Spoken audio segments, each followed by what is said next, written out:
me, Josh, and a partner here, basically started something. It's called The Melting Spot, presents Verbal Rhythms.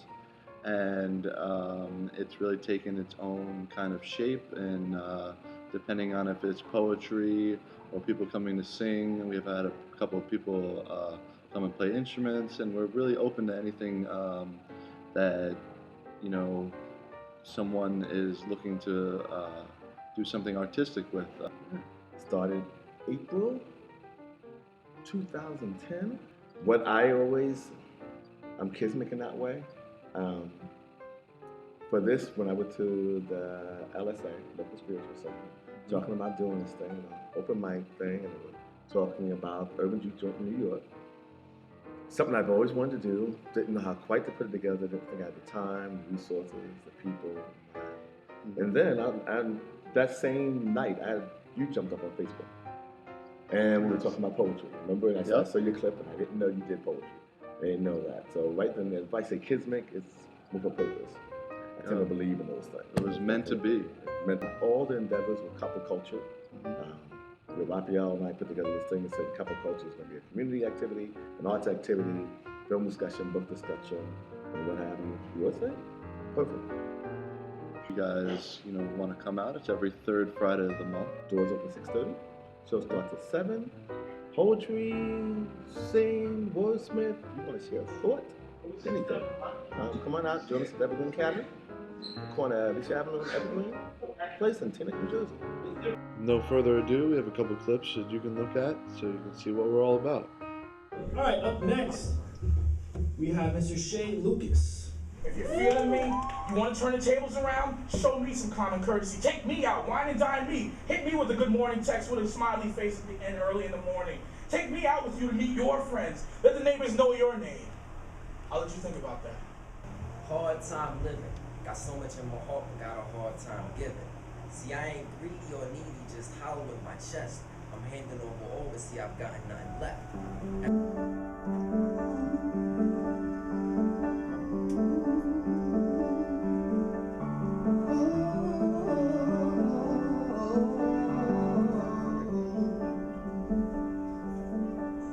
As I sit and watch you fast asleep, the strangest feeling comes to me. I remember the days we were in love. One morning, I asked Tariq Hilton, "What do you say to a boy with a man's war between his ears?" He blinked like a barrel was shoved against his temple. M16s and grenades sounded in his head, and he said, "You don't tell him anything, Mr. Slaughter.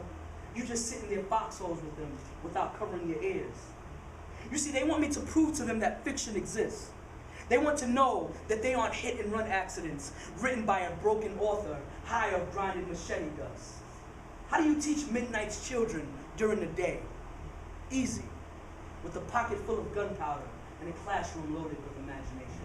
Her face but leaves her eyes open as metal so she can never forget what the sun looks like, knowing she will not have any vision after she dies because everyone in heaven must be blind to not see what is happening here.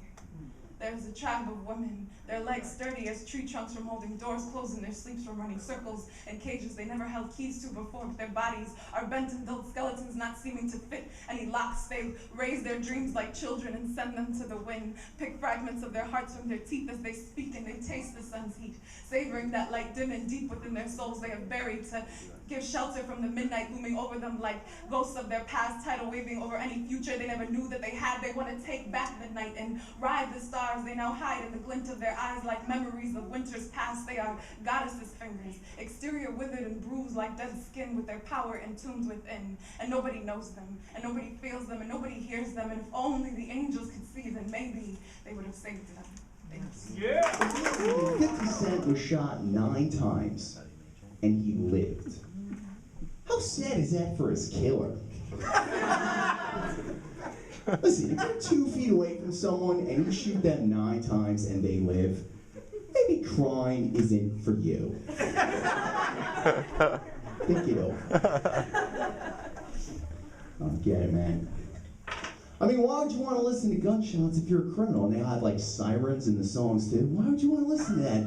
If you're a criminal, that's gotta be so stressful. Like you wouldn't hear in the middle of a salsa song like cha cha cha cha, cha cha cha cha. This is immigration services. Let me see your green card. Cha cha cha, cha cha cha cha. This song is so relaxing. Or you would have like in the middle of like the Jewish Havana Gila, you wouldn't have the stock market is crashing. The stock market. You wouldn't have that. Strumming my pain with his fingers. One time. Singing my life with his words. Just do a time. Killing me softly with his song.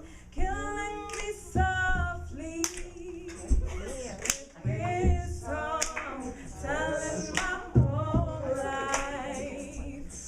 His words killing me softly.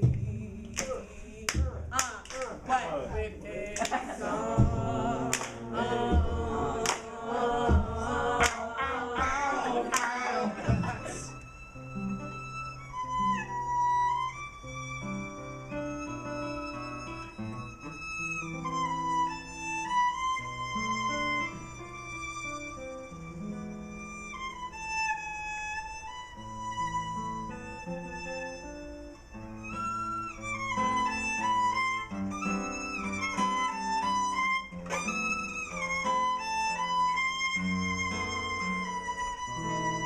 Spoken word poetry to someone that's hearing about it for the first time.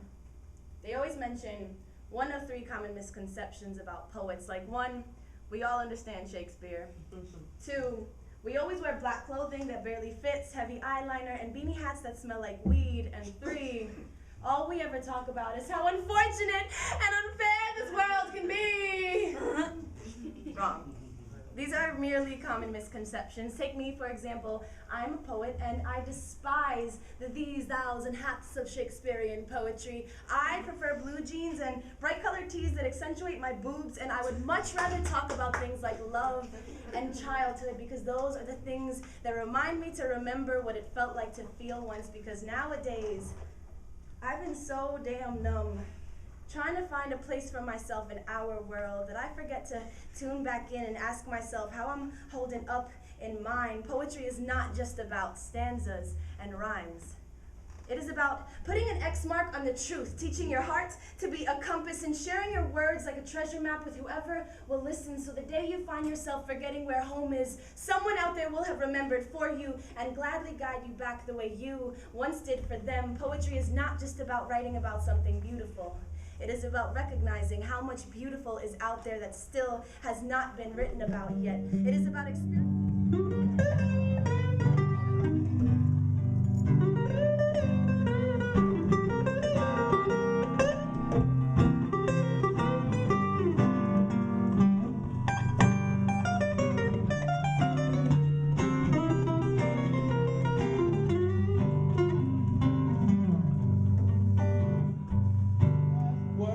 dying for. Does it take your breath away and you feel yourself suffocating? And does the pain weigh out the pride and you look for a place to hide? Did someone break your heart inside? You're in ruins. Bound 121 guns. Lay down your arms. Give up the fight. 21 guns. Throw up your arms into the sky. You and I.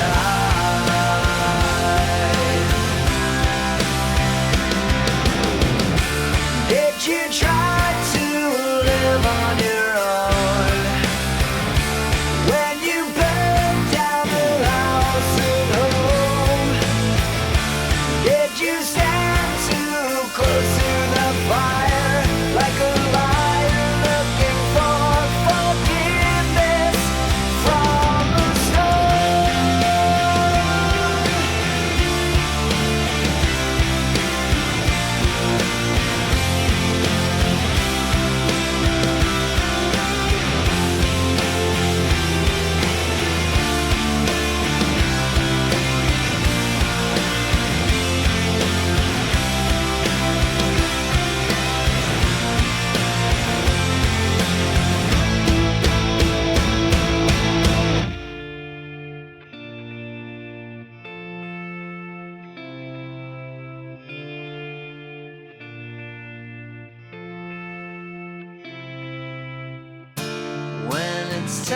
learn to live and let die.